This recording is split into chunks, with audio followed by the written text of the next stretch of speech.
Hey, what's going on? It's Bill Burr, and it's time for the Monday Morning Podcast for Monday, January 26th, 2026. What's going on? How are ya? Oh, I got up a little higher this morning. Why did I get up a little higher? Why am I so happy? Why am I so excited? You may not have asked. Because New England just had the biggest sports victory they have had since the Boston Celtics won an NBA championship a couple years ago. Your Boston Bruins beat the... I'm kidding. Bruins also beat the Canadians on Saturday. I've only seen a couple of highlights. How about that fucking dish from Pasta, knocking it out of the air, backdoor to fucking Morgan Geeky, pulling all the defense to the right. He goes back left. He does it every fucking game. They don't know if he's going to do a little snapshot, a backhander, an apple across the fucking crease, dude. I will tell you this. David Pastrnak, his game it's like Bergeron and Crazy combined. What do you want? You want 30, 40 goals? He can do that, and he can dish out like 100-something assists every year. If there's a better passer in the league, I want to know who it is, because that guy's amazing. I remember a few games ago against Chicago when Laurie, our defenseman, had 2 goals. It was the end of the game. Pasta could have easily got this empty net goal. What is he doing? He's fucking looking for Laurie to give him the hat trick. Didn't work out, but still. That's the kind of shit you want in your locker room. Okay? That's the attitude. Not the attitude you're bringing to social media, trashing everything that you see, trying to get a laugh, trying to get a like. Huh? How did I turn it around on you? I don't know. Projection? Being defensive? I really don't know. Oh, Billy, good mood. I had a moment with my garage door opener, which, by the way, somebody had to come over and fix it again and said, I don't know why they took away the overhead thing. I wouldn't have stalled this wall unit. So now the thing's already going beep, beep, beep, and the light doesn't work. And I know what that means. It means I have 2 more openings, and it's not going to open.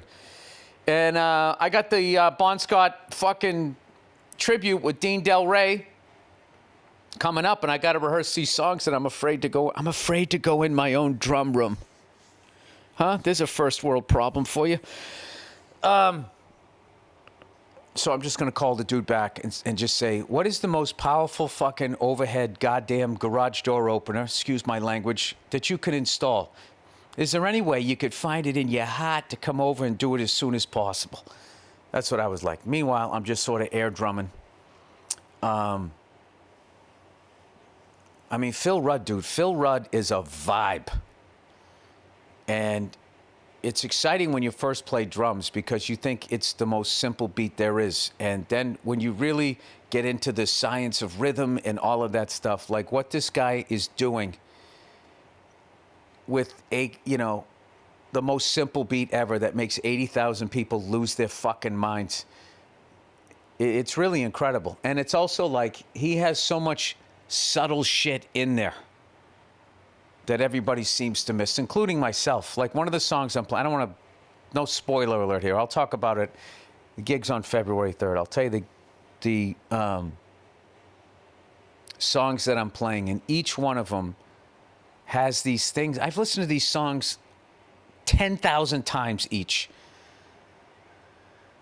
But then all of a sudden, I really got to sit down and sit in with the band and really deconstruct the song. The amount of extra shit, subtle shit that I never even fucking noticed.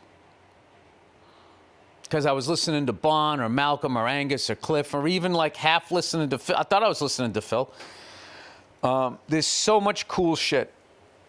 So much cool shit. It is funny, too, when you go... I've done these songs like on the Comedy Jam and stuff. And I've had people come up afterward being like, yeah, you added that thing. I'm like, no, dude, it's in the song. It's in the song. Listen to it. And like, it is. And then they'll come back and be like, holy shit, it is. Or it's something you thought was there and it isn't there. Like, this is some drum nerd shit. Like, if you want blood. If you want blood. And it's boom, boom, that boom. And then you think he's going to go, but that If you want blood, that, bogo that, bon, put that. There's no put that. It's bopo that, bon, that. Wait, oh, that, done. Put that, bon, that. There's no, you want so bad to be like and for. You want the and he doesn't do it. I don't know why.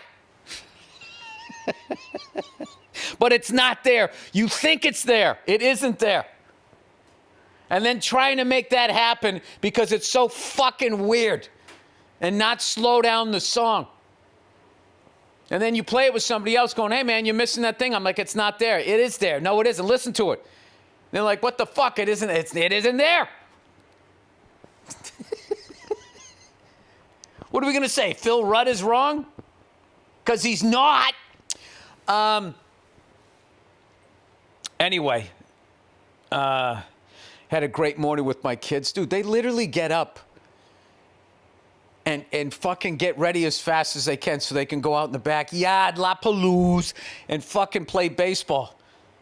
So today, you know, my daughter, somebody gave her these sunglasses at school, the Randy Macho Man Savage glasses.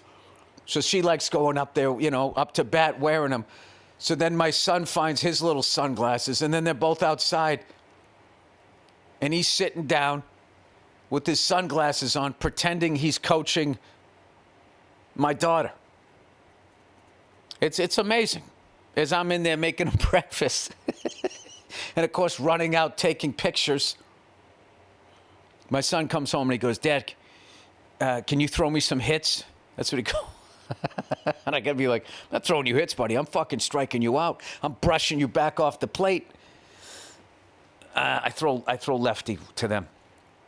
Get my left-hand game. So I got the righty and the lefty going on here. And I went out. It was my daughter's birthday the other day, so I got her a gift certificate to this fucking great baseball store, old school place. I got to give them a shout out. Thanks to everybody at Bagger Sports up in Santa Clarita. The selection, the people there. Like, this guy was like, you know, helping my daughter find a bat and was like helping her work on her swing. I mean, they were fantastic. And I'm going to break in the glove today, which it already has like a nice shape to it. I mean, all the sports equipment since I was a kid, like the level that it has changed. I mean, granted, it's been 40, 50 years. Is amazing. So I'm going to break in her glove today. And, you know, at the end of the day, the greatest way to break in a glove is to just go out and play catch, which means I get to play catch with my daughter, which is fantastic. Anyway, let's talk about something else that's fantastic. Your New England Patriots won their 12th AFC Championship game to go to their 12th Super Bowl. I think our record right now is 6-5 in Super Bowls. We lost to the Bears. We lost to the Packers. I went to that game. We beat the Rams. I was at that game. Then we beat the Panthers. Then we beat the Eagles. We lost to the Giants. We lost to the Giants. We beat the Seahawks. We beat Atlanta. We lost to the Eagles. We beat the Rams. Yeah, that should be 11. And now we're playing the formidable Seattle Seahawks. Oh, get ready for that for them to play that stupid beast mode clip 9,000 times and act like some sort of vengeance needs to happen when it's like no one from those games is still there. Maybe our offensive coordinator. Maybe him. I hate that with like the fucking story. Like, take the 2007 Giants. It's not that they won on the fucking road the whole way there. It's that the Patriots lost. It's like, no, that was one of the great fucking defenses of all time. They never got their props. And then somehow Eli gets all the credit. Like, Eli beat Tom Brady. Did Eli? Is that what he did? I thought it was the fucking front four of the Giants. You know? I don't know. They're both super close games or whatever. But, like, I never felt like you know, the Giants got like they did like the helmet catch or whatever, which was obviously an insane fucking play. But like, it really was the front four of the Giants in 2007 not letting Tom Brady be comfortable, moving him off his spot. It was an incredible game plan, and they fucking dominated our offensive line. That was the fucking story. But it's got to be like, oh, Tom and Giselle aren't as fucking happy. They always do that shit. So that Seattle Seahawks game, in defense of Pete Carroll, the play that he called, think about it. Everybody knows it's going to Marshawn Lynch. He calls a play that the entire year has either been a touchdown or an incomplete pass. But what happened? He was going up against Bill Belichick. Bill Belichick was going to call timeout. He looked across the field. He saw confusion. He doesn't call timeout. They panic. They put that play in. And they went up against the only fucking team in the NFL that was coached. And Malcolm Butler recognized the play, jumped in one of the biggest fucking moments in NFL history, saved the game for the Patriots and won that game. Malcolm Butler that's the name everybody should be saying. Not Marshawn Lynch, not Beast Mode, none of that shit. But that's not how they do it. They always find some stupid fucking obvious. It was like that shit last week when the Patriots played the Texans. All they talk about is how C.J. Stroud threw fucking 4 interceptions. Like, dude, 2 of them were tipped. One of them hit his receiver right in the fucking hands.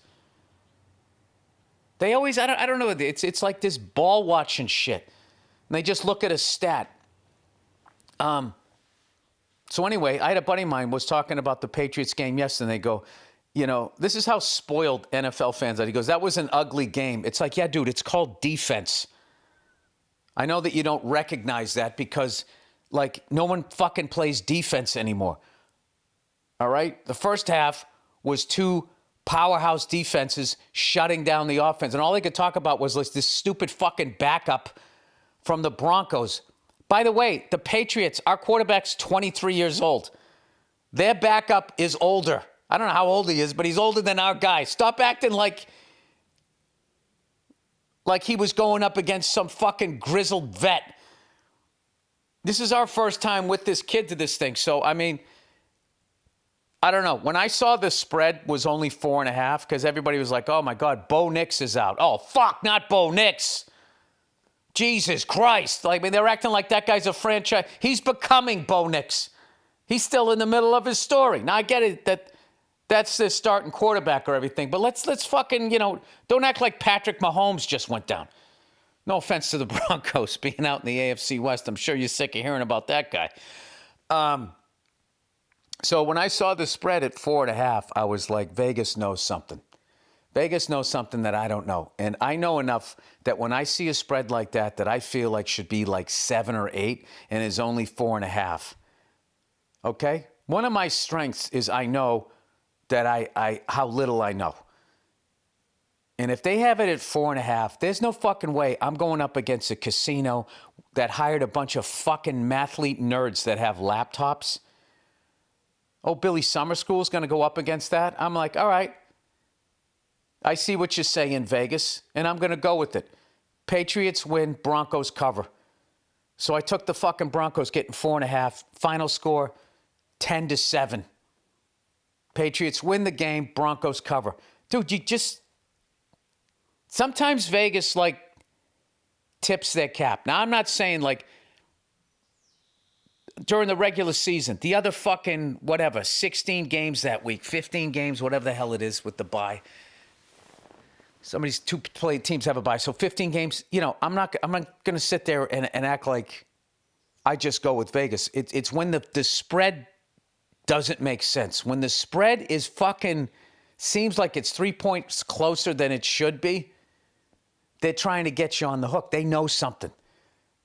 Dude, they factor in the fucking weather, which, by the way, congratulations to Tony Romo. Evidently, that's the first snowstorm that guy's ever seen. He was literally beside himself. I've never seen anything like this.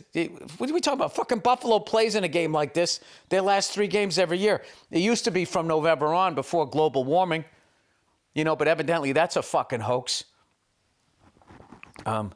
By the way, dude, like, what does ICE have to do before Americans tell them to fucking tone it down? They're literally out there committing murder. You know? Calling unarmed mothers like fucking domestic terrorists or some shit like that. And then I love all these people now walking down like, gee, I didn't know Trump was going to do this. It's like, what about his first 4 years? What, did he have a mushroom trip during Sleepy Joe's tenure? Okay, I really just got it. If we can just step outside of politics, this guy is not a Republican. And you are who you hang out with. This guy loves dictators. He's going this route, all right? And I can tell you this, in a very quick amount of time, if nobody stands up to this guy, me literally saying this, I'll have ice at my door and I'll be on my way to Alligator Alcatraz. That's what he's doing. This, you know, you don't show your whole hand as a dictator. It's little cuts. Right now, it's non-white people. So most, you know, majority of people are white, so they don't see themselves in those vans. And then what he's going to do is he's going to divide white people once he's done with the non-white people. He's going to divide it down to, you know, the enemy of the state. You know, this guy's a commie or whatever. And then it's like, well, I'm not a commie. I'm going to be okay. And you watch. You keep letting this fucking guy go. Eventually, he's going to go after you right-wing people and your guns.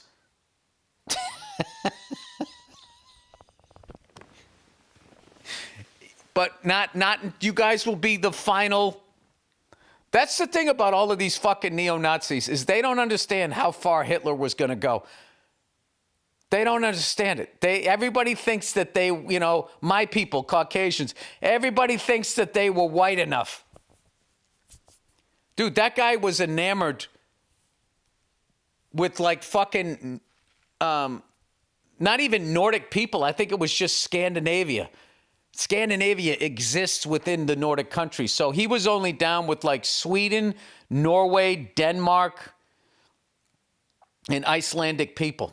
I don't even think Germans, somehow he was trying to say Germany fit in with that. But like all of those Slavic people, all those Eastern Europe people, Greeks, Italians, all these wonderful fucking people, he was going to get rid of all of them too. That guy went Colonel Kurtz. Like he left the fucking program. It's unreal. You know,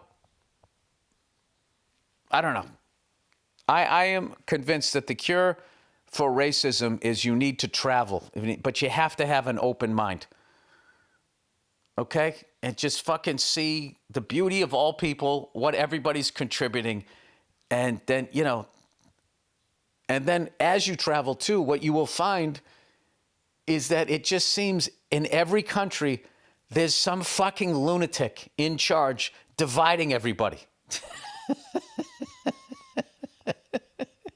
Trying to turn it politically into a sports bar. Us and them, us and them, us and them. It is the oldest, tropiest, tired fucking thing that they do.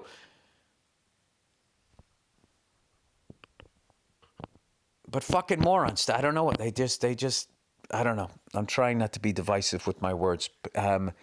People who maybe need to have a different approach as to the way that they view the world. I have no idea. Anyway. I mean, I don't know. I don't know how the fuck you act surprised at what this guy's doing after you already saw him. You already saw him for 4 years. The guy loses an election. He throws a temper tantrum and he riles up the dumbest people in the country to have an impromptu military coup, and they go to the wrong fucking building. I mean, it's just, you know, and people died. And then this guy comes in, the first thing he does is he pardons all of them. I mean, it's just insane. It's fucking insane. So, I don't know. Having said that, I have no problem with the Republican Party. I have no problem with conservative thought. This guy is not a Republican. This guy is he's on his own fucking thing here. And hopefully Democrats get some balls, Republicans get some balls, and they tell the guy to fucking chill the fuck out. Because he is just, I don't get it. It's just this guy is in love with chaos. He's got everybody all fucking riled up. It's just like, what exactly is the problem? I don't get it. You're a billionaire. What is the fucking problem? How is this country not working for you? All right, I'm going to shut up now. Let's move on here. All right. The Seattle Seahawks, everybody. The Seattle Seahawks, after, that guy talked shit on the sideline, I mean, how crazy was that moment? And he gets an unsportsmanlike, the ref was literally telling him to walk away. He still goes over. He still has to talk his shit. Gets a penalty, gives them a first down, and then on the very next play, they throw a touchdown pass. Just like, why would you do that? Why would you do that? Like, what's happening during the Patriots fucking Broncos game, too? The amount of people making plays, and then they got to be like, oh, and fucking stomp around. It's like, dude, it's second down.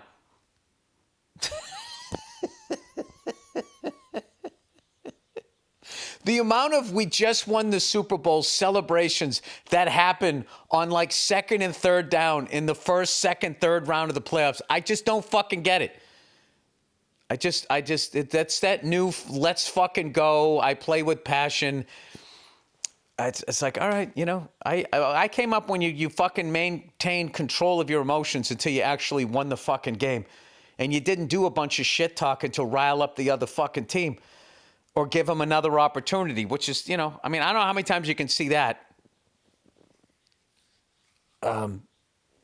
It's right up there with holding the ball out, celebrating before you're across the goal line. Like, how many times can that happen before you realize you're the odds of you now spiking it before you're in the end zone, somebody knocking it out of your hands, fumbling it out of the end zone for a touchback. How many fucking times can you see that? Like, if I was an NFL player, I would not celebrate until I ran out the back of the end zone and high-fived the fan. Then I would do my little dance or whatever the fuck I was going to do. But I don't know. I have no idea. But the Seahawks, congratulations to them. They're looking like world beaters. And how about this fucking Sam Darnold? I mean, the guy's an incredible quarterback, and he can run, flush him out of the pocket. He throws just as well when he's on the run. I mean, the Patriots really have their work cut out for them. I do feel it's anybody's game. It's weird. I know Seattle has a great defense, but they were letting up a ton of fucking points the other day. But I just think that it's going to be I think it's going to be a really close game. And it's going to come down to it. It's anybody's game. And they'll somehow try to drag that shit in from way back in the day. Like, everybody's retired. They're going to somehow do that. So anyway, who knew? I feel like the Patriots have been playing with house money since we got into the playoffs. But now I don't have low self-esteem. Look, okay, they're young, they're blah, blah, blah. It's like we just went up against three of the toughest defenses anybody's ever faced to get to the NFL. But it is a weird year. Like, you no Bills, no Ravens, no Chiefs. As far as like the AFC, no Lions out west, no 49ers. I mean, 49ers got bounced out the previous week. It's just a weird fucking week. I mean, weird year. So we shall see what happens. We shall see what happens. But I'll tell you what came back in spades was people's hatred of the New England Patriots. Jesus fucking Christ. When are they going to let it go? You know what I mean? I just don't fucking get it. It's like, what are we doing? We're trying to win. I'm sorry it's been working out for us. I'm as shocked as anybody that we're back. I was just looking at it like, all right, that was our moment. Like, if you're lucky, you get to see your team win a championship at this point with 32 teams. If it happens once or twice in your lifetime, I mean, it's pretty amazing. So I thought, with the embarrassment of riches that we had for 2 decades, I thought, all right, well, Tom's gone, Belichick is gone, it's over. Now we're going to go into the, maybe if I live to be 90 years old or something, I'll see it come back again. It takes a long time. I had no idea we would come back this quick. So once again, fucking Robert Kraft, he knows who to fucking hire. He just got, I don't know. And then we just picked all the right players and they all delivered. It's really insane. I went on a nice ride on my motorcycle the other day. through the canyons. As I tell you, I do it during the week when all those Fast and Furious kids are working or something, you know. I don't need people coming across the double line on me. So anyway, after I rode, I came back and rode great, just feeling one with the bike. Love that fucking bike. And I went down and I was like, you know what? I think it's time to wash my gear here. So brought it back to the house, the pants and the shirt, and like, you know, I felt the padding. I didn't look at it. Like, dude, I am playing like the padding in my shirt and pants. I might as well, it looked like the shit I used to wear when I played Pop Warner football in the late 70s. It was just sort of like a poor excuse for plastic with some Nerf shit on the inside that goes up against. So I got to get some better gear immediately. So if anybody out there rides and can recommend the best gear out there, like, you know, and I will sacrifice a little bit of comfort to wear the right shit. I'm very thankful that I washed that shit before anything happened, and I realized what I was wearing. But I'll be honest with you, like, I don't ride in traffic, and I also don't ride that fast. I'm twisting and turning through the canyon, so I mean, you know, there's some straightaways I get up to 50, 60 miles an hour, but, you know, I feel like if I'm going to wipe out, it's going to be the turns, and I'm only doing, like, you know, I'm in like second gear, whatever that is. It's not like I look at my speedometer. A lot of times second, maybe third gear or whatever. And I actually dragged one of the sideboards the other day. I leaned over so much, you know, getting comfortable with the bike or whatever. So that made me feel good. It scared me for half a second or so. I'm like, all right. That's as far as this bike wants to go over. Okay. But it's been, it just clears my head. I fucking love it. And like I said, I go during the week. It literally, I have like 3 miles that I'm riding with traffic, and then I'm just in the canyons for like a half hour, and then I come back out again. And it just, an amazing time. Oh, speaking of which, I went down to the Peterson Museum. I want to thank everybody at Indian Motorcycle. We went down there, and they have this new reissue of their vintage Indian motorcycle. It is the coolest fucking bike. It's literally the resto mod. On top, it looks like one of their bikes from, I'm not the best Indian historian, but I would say something like back in the 50s. But underneath is 2026 technology. It is the sickest, coolest looking bike. If you like the old vintage stuff but don't want to deal with the headache of owning something that old, I mean, they 100% did it right. And I went there with Dean Del Rey, and they had one bike. I took a picture of it. I don't know what it was, but I sat on it. It was the most comfortable seat I've ever been on. And it's one of those deals where when you get to be my age, you know, or if you discovered riding motorcycles late in life like I did, that seat speaks to you, to be honest with you. It was really, really just fantastic. The whole setup and where the handlebars were. As far as like me, I'm just under 5'10", so I'm literally Doug Flutie height, 5'9", 3/4", right? And it just, everything just felt perfect. So we were talking to them, and you know, I'm trying to set up a tour where maybe, you know, I work one day, off one day, work one day, off one day, and we ride, you know, somewhere, I don't know, Montana or Tennessee, you know, Appalachians, or like just wide open spaces, one or the other. I just really want to, Dean knows all the places to go, so we're trying to set something like that up, which I think will really be cool. Oh, and also, I got to say, shout out to Nimish Patel, who I got to know over the last year when I was in New York doing the play. Just really original, really funny, and really cool dude. Big fan of his. He was playing the Wiltern, sold it out, by the way. Really happy for him. And he asked me if I would come down and, you know, do a surprise guest spot. And it was one of my favorite sets I've had in a long time. Just killer vibe. He's a great comedian. He's a smart guy, so his crowd is amazing. And, went out there and just had the best time performing in front of his crowd, and then hanging out with him and some of his openers, Mookie Thompson. This dude does not look like a Mookie at all. He's a white dude like me, but like he was funny as hell. He went on right before me, sort of tag teaming and everything. And it's one of my favorite venues.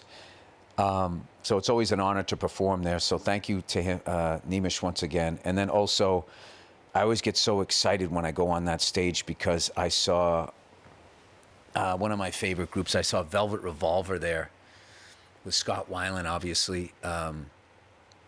And I think it was one of their last shows before that band unfortunately split up. Dave Kushner, who I didn't even know at that time, and a few years later I would get to know him because he did all the music, composed all the music on F is for Family, has become one of my great friends. He's just one of the best guys ever. Like, total down to earth, amazing father, amazing husband, just solid guy. And it's just so weird. I was just standing in the crowd, had no idea who he was, and then he becomes this huge part of my life creatively and as a friend. So, and then also I got to see, Slash, Duff, Matt Sorum, and Scott Weiland. So I'm seeing this mashup of STP and Guns N' Roses, and then Dave Kushner, one of the most great bands that you never heard of, the Electric Love Hogs. How great is that? So whenever I go on that stage, I've seen some killer shows there. I saw Them Crooked Vultures with Josh Homme, Dave Grohl on drums, John Paul Jones on bass, and I forget their hired gun. Guy was a killer guitar, played rhythm guitar. I wish I had his name. I've just seen some really great shows. I saw, Jesus Christ, I didn't realize how many shows I saw over there. I saw Meshuggah there, which was one of the coolest shows ever because where I was standing was a who's who of fucking drummers that I was a fan of. And they were all down there, watching Tomas Hockey, killing it and everything. That was a fucking amazing show. And then I saw a bunch of shows down there. Well, Nia came with me. She did Velvet Revolver, Them Crooked Vultures. And I remember after the first song, Dave Grohl did some crazy fucking song ender on drums. And she knew him as like, the lead singer of the Foo Fighters. And she was really young when Nirvana came out. So after she looked at me, she's like, that guy on drums fucking unbelievable. And I was like, that's Dave Grohl, Foo Fighters guy. And she goes, holy shit, he plays drums too. Anyway, let's get into the reads here for this week. All right, who do we got here? Oh, momentous. January is when we recommit to the habits that support our health and well-being, and naturally we start looking at what can support those goals, including supplements. Yeah, this is like right around the time you made your New Year's resolution. It starts to get hard. You're like 3 fucking weeks in. You're like, I don't want to do this. I want to eat a breakfast burrito. Sorry, I'm projecting here. But choosing the right supplements can be confusing because not only are there so many brands out there, the supplement industry itself is a low-trust category. Yeah, especially because all the lizard people infiltrated the FDA. It's lightly regulated, products are easy to make, and companies don't even have to list everything on their label. How insane is that? How many piece of shit politicians got paid off so they could do that? That's why you should choose Momentos. They've become the high-trust brand in a low-trust category. They weren't satisfied with the industry standards, so they built the Momentous standard. Their commitment to do things the right way, not the easy way. Momentous sources only the highest quality ingredients on the planet. Their whey protein comes with grass-fed European dairy cows. Their creatine uses the purest form of creatine monohydrate. No way, not monohydrate. Like, I don't know what any of this shit is. But I know the European cows, they treat them right. Grass-fed. Then they give them a little cigarette afterward. Shout out to Nick Kroll. Sausages in a chocolate cigarette. Their creatine uses the purest form of creatine monohydrate, and every formula is made with clinically backed, high bioavailable nutrients with no fillers and no artificial sweetness. But what truly sets Momentous apart is their testing and transparency. Every product is independently certified by NSF for sport or informed sport, meaning it's tested for contaminants, heavy metals, banned substances, and verified for label accuracy. Why isn't everyone doing this? The fact that you wouldn't do that, you're poisoning other human beings. You're a fucking terrorist. Unreal. Anyway, so you always know exactly what you're putting in your body. And if a product doesn't meet their standard, it never hits the shelf.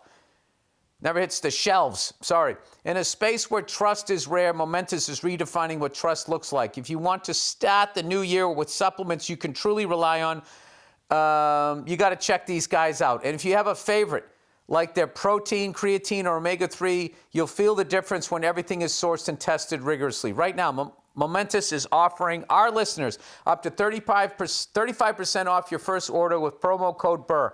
Head to live, L-I-V-E, momentous.com, MOMENTOUS.com, and use promo code Burr for up to 35% off your first order. That's live or live momentous.com, promo code Burr.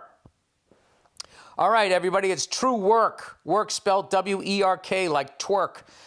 Jesus, everybody in the East Coast getting through that ice storm. Probably enjoy getting some of this stuff. You need workwear that performs when it's brutal out there. True Work builds performance workwear like it matters because it does. Founded by a trade professional who was done with soaking wet, heavy gear slowing him down. True Work see, someone was out there in the goddamn weeds. Went to the DMC. Looked Charlie in the eye. Didn't turn away. True Work set out to make workwear that keeps pros comfortable, capable, and ready for whatever the day throws at them, while brands like Carhartt and Dickies focus on traditional cotton-based gear. Ooh, shots fired. That gets heavy when wet. True Work uses advanced performance fabrics originally developed by extreme outdoor conditions, now engineered specifically for trade work. Designed with moisture-wicking, wind-resistant, and insulated fabrics that keep you comfortable and mobile all day, even in the harshest winter conditions. Every piece is tested on real job sites with trade pros before it goes to the market. When winter hits hard, you're ready to work, not fighting your gear. Over 50,000 five-star reviews from pros in every trade and climate. Real feedback from electricians, plumbers, and construction. Yeah, not some hipster wearing the Carhartt fucking jacket. These people actually are working here. Contractors working through brutal winters. If I needed performance workwear, I'd turn to True Work.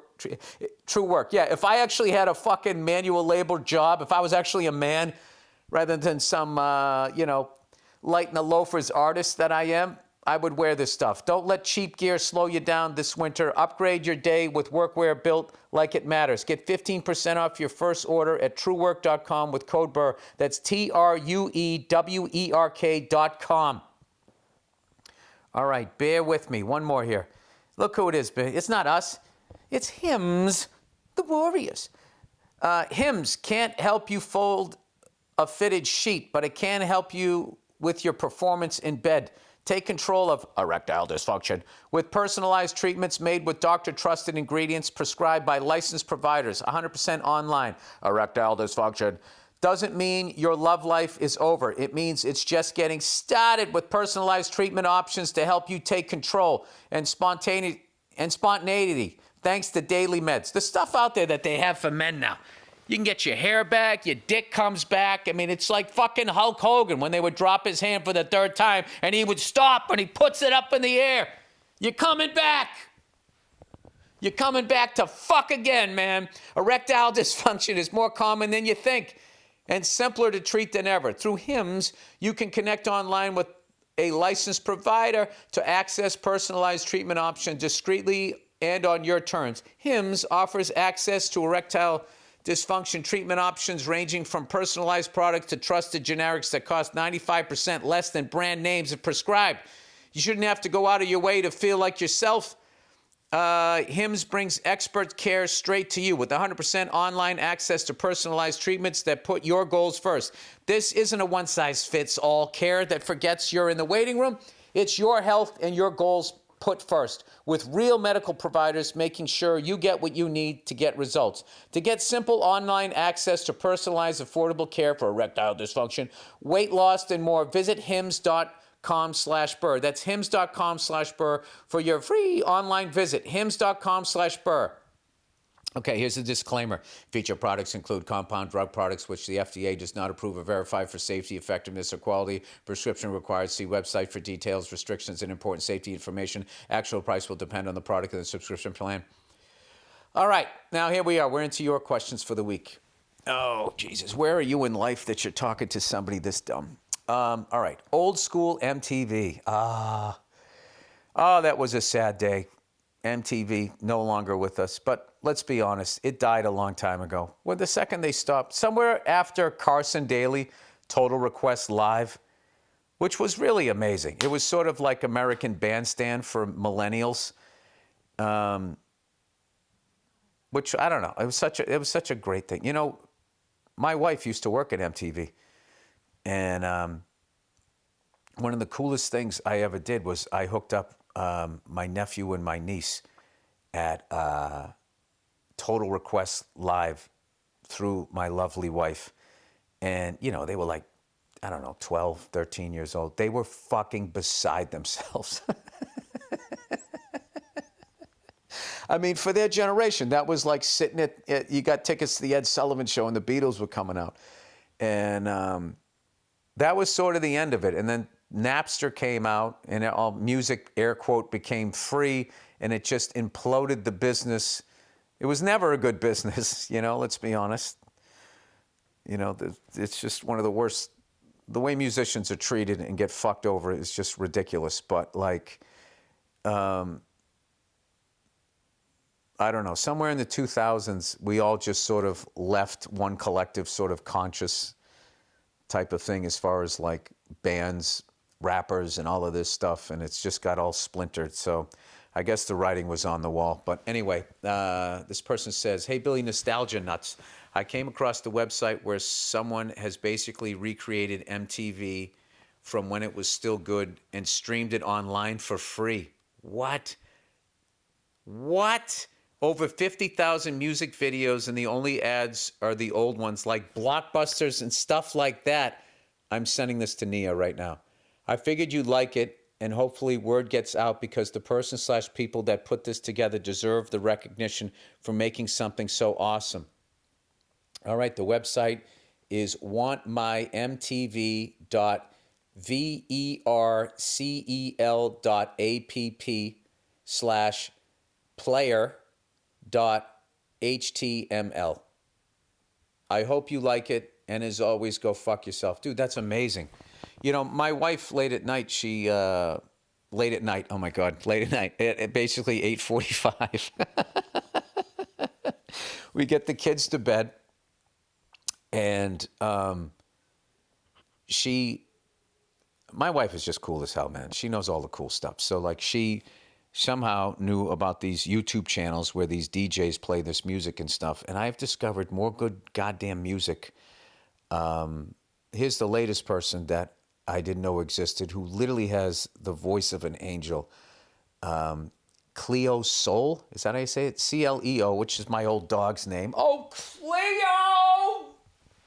I still do that every once in a while, where I drive by the vet where we used to take her to get her checkups. I always drive by, and I just yelled at her, Cleo, Dio. Like, my idea of heaven, you know, you meet your dog too. If the dog isn't there, that's purgatory, you know. Anyway, Cleo Soul, S-O-L, and the album I downloaded was Rose in the Dark. And the first song that I heard is When I'm in Your Arms. But this is one of these albums that you can just, start with the first one and hit play. There's no filler on the album. She has an absolutely incredible voice. And I wouldn't know anything about her if it wasn't for these DJs that my wife is watching. So I'm going to hit her with that MTV thing. Maybe we can one night go old school Billy DJ. Which, by the way, what the fuck is that Sky Rizzy? That's the actual name of a fucking medication, Sky Rizzy? Like, how are pharmaceutical companies like, it's just like, that sounds like the street nickname once you get fucking addicted to it. Oh, dude, he's on the Rizzy. He's on the Riz. Yo, you got any of that Sky Rizzy? Or it just sounds like a bad DJ. Sky Rizzy on the 1 and 2. Sky Rizzy. Who the fuck is putting that in their body? That's what you're calling it? That you got, the guys who made it, that's the name you came up with, Sky Rizzy. Jesus fucking Christ. All right, freezing. Hey, Bill, I just wanted to extend a thank you for the laughs. I got a horseshit job. My boss is a dick. This sounds like a country song. Did your girl leave you too? This already sounds like some shit country song. Yeah, there you go, but bear with me. He goes, I work for this horrible construction company as a mechanic in New England. Wait a minute. You're a mechanic on a construction site? So what do? You make sure the equipment's still working? My boss put me on nights with no pay raise. Well, he didn't do that. The fucking people above him told him to do it. And 2 days' notice. I work exclusively outside, half in the dark, from 1:30 p.m. to 11 p.m., even in the winter, which it is now as I type this. Now winter. I was doing wiring, which requires fine motor skills with your fingers in single-digit temperature and half-numb hands. There is frost on my eyelashes from the tears I refuse to let out because men don't do that. Oh, my God. The only single thing that is keeping me sane and out of jail for doing things I won't list here to my boss is your podcast that has me dying laughing and forgetting about the shit show I'm stuck in. Dude, you gotta. We are just going backwards in this country. Like, there used to be unions and stuff, and like, I love, anytime, here's a red flag. Any fucking time somebody gets branded a communist, leftist, that means they are arguing for some sort of fair pay or livable wage or conditions for workers. And once again, the cunts at the top divide us. Oh, he's a commie pink. Oh, fuck the Russians. It's like, no, he's outside getting frostbite with no fucking pay raise. Has nothing to do with Russia. Anyway, whether it's a new Monday morning podcast or a repeat of a Rogan experience, I don't know what it is, but I walk around with that same ball of frustration that you usually seem to have. And in these shitty 9.5 hours, I'm here. I get to laugh and forget about the miserable situation I'm in for a little bit. Dude, that's literally why comedians do what they... Well, I mean, it's usually because we're fucked up and we need to hear you go. Listen, we get as much out of you guys laughing at what we're saying as you guys get out of us laughing. That's why it's one of the great jobs, and if you do it right, it's a very harmless job. But all of us comedians have been guilty at one point or another of making somebody cry in the audience. Anyway, not here for advice or anything. I've got a new job lined up. Good for you. I'm happy for you, buddy. That just made me feel a lot better. I started that search as soon as night shift without a raise happened. Exactly. Fuck these people. I'm just sending a huge thank you for making these last few days at this hellhole not suck so much. Well, dude, I'll tell you right now, if you can, whatever the fuck it is you're doing out in the cold, like, your next job is going to be a joke. I mean, the only way I can compare that is as a comedian. After you do enough hell rooms, it's just like nothing hurts you. Humiliation bounces off you. It's like, you know when you just wax a car and you put water on it and it beads up and it rolls off the car? Yeah, that's what happens to you as a comedian. It's called being completely emotionally walled off. And then it takes you another 30 years to work through your childhood shit. At least it did for me. Which once again, I am like cured of my anger. Every day I have these little things that I do. I write my journal, I do that stuff. One of the things I like to do is when I get into a frustrated moment is to, in an absolutely rated G way, communicate my upsetment. Like, in the morning when I bring the kids to school, there's this one intersection where there's no light and I have to try to get across it and it's frustrating. And I used to be like, Jesus fucking Christ. And then the kids would be like, Dad, watch me. I used to do that. Now I just come down and I just go, boy, oh boy, sure are a lot of cars out here today. Well, I'll tell you right now, this is enough to make a fella really frustrated. I just sort of mock how I used to be. And it makes my wife smile. It makes her laugh. And it makes everybody chill that I'm not going to flip out the way I used to because I had no idea how much tension, I was when I was fucking, being like that. So, I don't know. I cannot say enough about any sort of breath work class and just letting your guard down and allow yourself to feel feelings and take all this shame and embarrassment out of actually being sad, crying, and all of that, and just open that fucking door and get it out. Because if you don't, you end up hurting people that had nothing to do with the reason why that door's closed. All right, that's it. I'm off my fucking stump here. Okay, what do we got here? All right. You never had anger issues. No, Jesus Christ, this person's trying to walk me back into it. You just have high standards for the world and refuse to lose hope. And that's why you get mad when something fucked up happens. No. That's a way of being in denial. I 100% have anger issues. Okay? I've yet, do you know how many fucking remote controls I've yelled at? Like, I yell at things that aren't alive. Garage door openers, you name it. You name it. I fucking yelled at the shit. Okay? And it freaks people out around me. No, that I used to subscribe to this hero origin story of why I'm angry. People might have told you that they think you're a dick, but I doubt they could have proved by logic and rational facts that you were wrong. If everyone had your high standards, the world would be a better place. At least that's what I think. Thanks for all the laughter, Mr. Burr. You're one of my favorite comedians, by the way. I think that's a great way to excuse that behavior.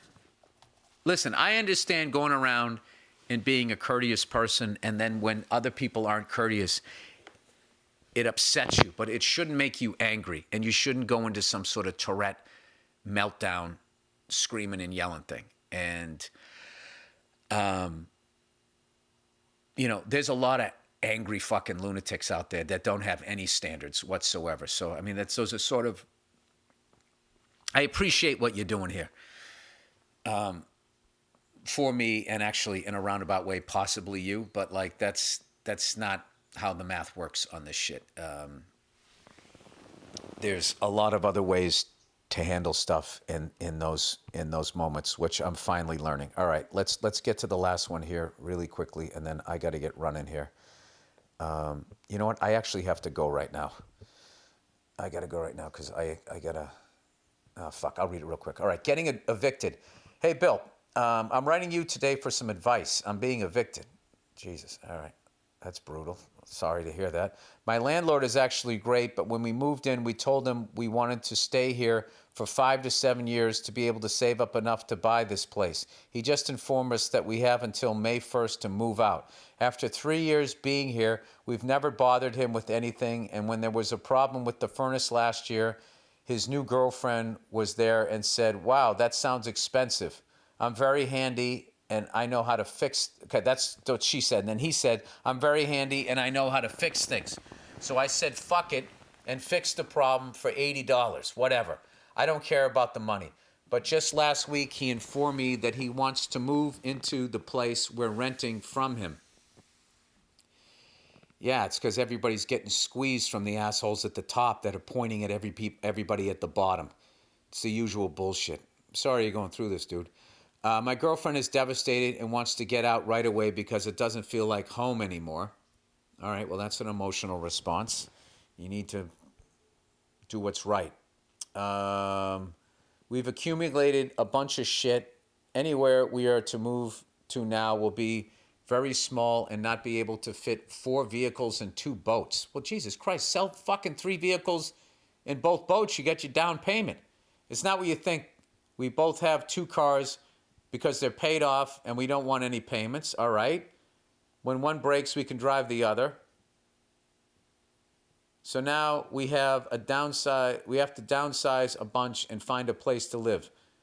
That's not a bad thing, dude. Downsizing, a lot of times you got more shit than you need. There's 2 of you. You have 4 cars and 2 boats. My girlfriend wants to buy a place, but in Canada, a dog house costs $300,000. I have debt from being stupid and not knowing how to do my taxes, and I owe $70,000 in back taxes. This is because my parents were drug addicted and didn't teach me anything, and my first job out of high school was as self-employed as a drywaller, and my employer failed to inform me to save money to pay taxes at the end of the year. Also, my coworkers were losers and didn't do the same thing, so 18-year-old me was looking at them like role models. Fuck my life. No, don't fuck your life. You can fix this. Now this is happening. I feel like a failure to my girlfriend, and I've let her down. She still loves me and always wanted to buy a place on her own. But when everyone asks why I can't go in on a mortgage with her, it makes me feel like I failed. I've gotten a really good job this past year, and I'm working towards being debt-free, but this won't be for 5 years. Please send help. Go fuck yourself, and as always, you're doing that. What? Go fuck yourself, and also, while you're doing that, fuck myself while you're at it. Your Canadian friend. All right, dude. You can't owe $70,000 in back taxes and own 2 cars and a couple of boats. Get rid of that shit, dude, because I don't know how your country works, but that's what they want in my country. They want you to be forever chasing it while also buying into this dream that owning all of this stuff is going to make you happy. Sit down, have a conversation with your girlfriend, tell her you feel like you failed her, tell her you love her, and that you're going to turn stuff around and that you need to downsize your life, and that there's, you want to talk about logic. There's no logic in owing that amount of money in back taxes and having that many vehicles. All right? And just tell her, I'm going to get my shit together. We just got to tough it out and then be a man of your word and do it and get your house. And who gives a fuck? For $300,000, if you got to buy a doghouse, live in the fucking doghouse. And just work your way up. That's what you got to do when you don't come from money. And it builds character and all of that. And you can do it. Like, dude, if I can get to where I'm at, you can do it too. I'm a summer school kid. I had to pay my way through college. I just, I've always fucking worked. And I wasn't stupid with my money because fortunately, I had somebody in my life that he told me early on. He was killing it in sales. And I went to the mall with him. And I'm like, how come you're not buying anything? And he said to me, I'll never forget this. He was only early 20s. And I looked up to this kid. He said to me, he goes, true wealth is going into a mall, being able to buy anything, and then you don't. I don't know if I quite understand it, but I understood it enough to be like, oh, I get it. And he basically broke it down. He said the average person, if they get a $2 an hour raise, will spend $3 more an hour, and they'll always be chasing it. So you're chasing it right now. And I got in the same situation you were in. I had all kinds of fucking credit card debt and all of that. And then when I decided I was going to be a comedian, I was like, I have to end this shit because I don't know what's going to happen. So when I could have quit my day job, I didn't. And I could have moved out, I didn't. And I just kept paying off my credit cards. I paid off all of my student loans, and then I saved up a bunch of money so then I could then move to New York City because I didn't know what the fuck was going to happen. Sorry, setting my alarm here. And talking to you guys as I'm walking out the door here. That's what I did. And ever since then, I've always tried to make sure that I never got myself in that situation again. So if I got out of it, you can get out of it, all right? Your life's going to work out. Just believe it. All right, go fuck yourselves. I'll talk to you on Thursday.